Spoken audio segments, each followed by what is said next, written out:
So I work on a statewide youth suicide prevention project, which is around supporting youth workers and service providers who work with young people to, I guess, culturally sensitively work with that community. So that's anything from, training with different organisations to running, facilitating conversations with young people in that region, meeting up with gender diverse young people across Victoria to make sure that they can access services in their local region.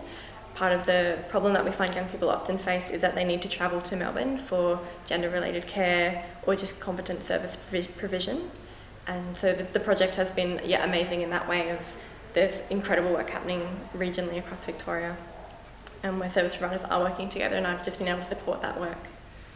Even the suicide rate, we're not quite sure what the suicide rate actually is, because a lot of it, people don't know whether that person is gender diverse or transgender, and also it's just impossible to measure.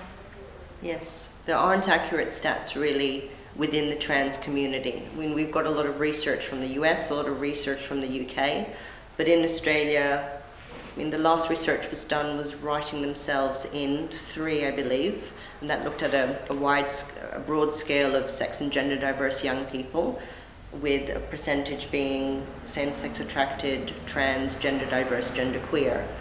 But within that number, it's only young people that self-identified. So for older Australians, really the statistics are very sporadic, or we don't actually have access to the data anymore. Okay, I can add something to that if you like. So late last year, the From Blues to Rainbows report was released, which was the first national study looking specifically at the mental health needs and experiences of young gender diverse and transgender people across Australia.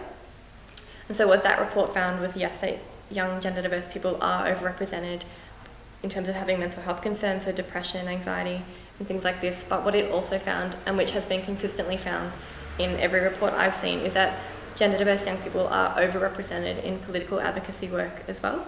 And so it's yes, they are facing a lot of challenges, but they're also very active in their community about making change. And I think that that's a really important fact that we need to remember, that they are incredibly resilient as well.